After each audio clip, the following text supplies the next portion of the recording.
Assalamu alaikum ardактуу фермерлер, кутмандуу күнүңүздөр менен.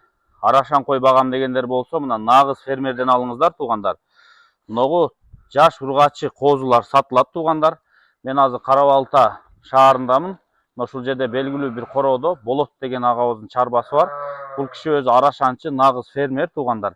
Мына ушул жерде койлору, кочкорлору бар. Азыр сиздерге ушул жалаң быйылкы жылдын ургач козулары болот. Быйылкы жылды. Болот байкем өзү ушул киши мына короосун бир көрүп коюңуздар, мына кочкорлору, койлору ушул жерде турат. Алсаңыздар нагыз фермерден аласыздар, анан жакшы арашан кой турган чарбадан, мындайча айтканда, түпкү теги такталган чарбадан алган болосуздар. Азыр эми эң биринчи линиясы кызык да. Болот ага өзүңүз айтып кетсеңиз. Линиясы булардыкы Шарпейдин баласынан, анан Карабылдын прямой небересинен болгон. Ошондо Шарпейдин баласынан түшкөн ургач козулар, анан Карабылдын небересинен түшкөн ургач козулар. Ургач козулар. Мояктарды козгоп турайлычы. Энелери болсо ошо Айповский, Мадановский, анан Тимуровский. Анан өзүнүн эле ошо Карабылдын эле кайра кыздарынан, козуларын, ургач козуларынан чыккан. Болду. Линиялар ушундай. Линиялар жакшы. Жаштары канча айлык? Жашы 4 айдан 8 айга чейин. 4 айдан 8 айга чейин. Мунулар кичинекейлер ошондой болуп калабы? Ооба. Мына жаш козулар, Канча баш бул жерде болот о? 21 баш. 21 баш. Так, эми өзүңүз айтыңыз. Мына Карабыл айрыкча эмне таштап кетет экен, Шарпейдин баласы эмне таштап кетет экен? Айтып кетиңизчи. Мисалы, өзүбүз деле көрдүк, эми Карабылдыкы деле жакшы. Карабыл деле Шарпейдин эки тең жакшы берет. Кан таза да, главное. Анан Карабылдын ургач козуларынан деле түшкөнүн кайра көрдүк. Шарпейдин баласына кошуп, бирок жакшы да, аябай жакшы. Машалла. Жакшы түшөт экен. Сиздин корооңузга бир 10 жолу келдим окшойт, Көп эле келдим. 3-4 жылдан бери келем.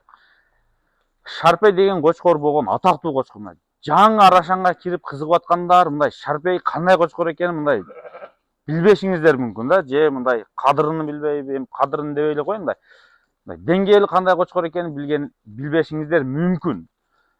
Бул Шарпей деген кочкор 21-22 жылдары бул как азыркы Френкел деген кочкор атактуу болуп атпайбы? Ошондой номер 1 атактуу кочкор болгон да. Ошо кочкордун өлөрдөн алдыңкы эң акыркы эркек козуларын сиз алып келгенсиз. Мен алганмын. Ошонун бирөө калган. Азыр кечегинде өткөрдүк, банкировкадан өткөрдүк. 50 та болуп өттү. Бою 1-3, кулак 21. Ошондой болуп өттү атасы. Анан козулар бар жоонун плем карталары бар, бар жөө өттү. Ол короо тастыкталган короо, плем карта бар. Анан айткым келгени ошол так, Шарпейдин баласы, мына арашанчылар жакшы билесиздер, Шарпейден жанакы светлый, молочный өзүндөй болгон козуну мындай аз болчу да.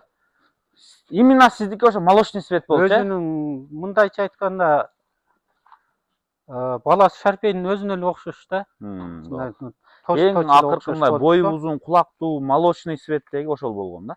Туугандар мына. Эми мына Кораблевский кочкор боюнча сиз мага айтып берген элеңиз. Алып келип Корабль неберес деп коштум. Кийин көлгө сатып ийдим, козулар жакшы болуп, кайра сатып алып келдим дедим. Кайра алып келдим да. Канча жыл иштеттиңиз? Өзү мурунку жылы иштетип, кайра алып кеткен. Алып кеткенден быйыл өзүм кайра былтыр сатып алып келип, анан кийин күздө коштум да. Мына козулар түштү. Козулар түштү. Неге кызыгып калдыңыз дейм да, кайра барып алып келгем. Эмне козулар туугандан кийин жакшы өзгөрүп кеттиби? Себеп дегенде Карабылдын ургачы козулары эле кайра жакшы козу берет да. Ургач козулары эле жакшы козу берет, анан сөөктү дагы, анан ошо мурунку жылы мен билбей берип ийгенмин да. Кийин көбүнчө где-то бир 60-65% 50 та болуп кетти да. Баа саткандарымды көрдүм да. Көбүнкү эле 50 та болуп өттү. Анан кийин түшүндүм, ал жакшы берет экен. Коз жакшы берген ошо. Козу мыкты берген да. Ошо кочкордун кайра алып келишке туура келип алып келдим да. Болду. Та 21 башты. Бааларын кандай кылып беребиз? Ошону айтың эми. Баалары эми оптон болсо 2200дөн. 21 баш $2200. Анан бирден бөлүп алам деген болсо анда дагы сүйлөшөбүз. Негизи таза кандуу да. Таза кандуу баары берет да. Тандап алса койго жараша канча алышка 1, 2, 10 өзүңүздөр чечип алат экенсиздер да. Ооба, ошого жараша да. Кулактар болсо 19-дан 21-ге чейин. Туугандар, мына козулар плем карталары менен деди. Энелер ушул жерде турат, келип көрүп сүйлөшөсүздөр. Азыр биз эркек козуларын көрсөтүп беребиз. Туугандар, мына могул жакта жаш козулар бар экен. Көбүнчө шарпейдикинен экен, туугандар. Эркек ургач аралаш экен. Кыскасы эркектер ушул жакта эле экен да. Жок, бул жерде эркектер тиякта, бул жерде сүт эмгилер эле турат. Сүт эмги. Бул жер көбүнчө элиталар турат да. Койлор, линиялар койлор турат. Мына вентилятор менен карайт экен көрдүңүздөр. Мисалы шарпейдин баласы. Шарпейдикинен. Тиякта дагы бар булак узун, аны өзүм алып калам деп атам. Койлор ичине кирип кетти козулар. Аралашып. Багалан козулар ушул жерде экен да, туугандар. Тиякта жүрөт козулар. Шарпейдик алар да. Бар эми энеси сүт эмгилер да.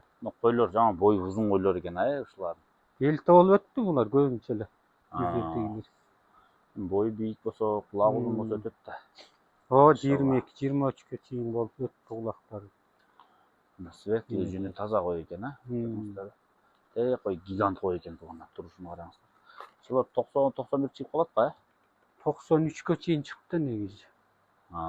Еще баягы сүт эмги болуп, арыгыраак болуп 93 болуп өттү, аны семирсе 95-96 чейин чыгат да.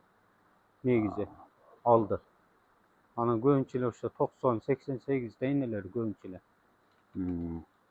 Кыскасы, мына койлорду көп жылдан бери кармап төлө алып келатасыз, Төлө алып келатам. Себеби баягы азыр жалаң жакшы бергендери калганда өз башына билесиң 90 кой бар эле. Андан кийин 40-45 кой калган. Жалаң берген койлор тандап алып калуучулар калганда көбүнчө.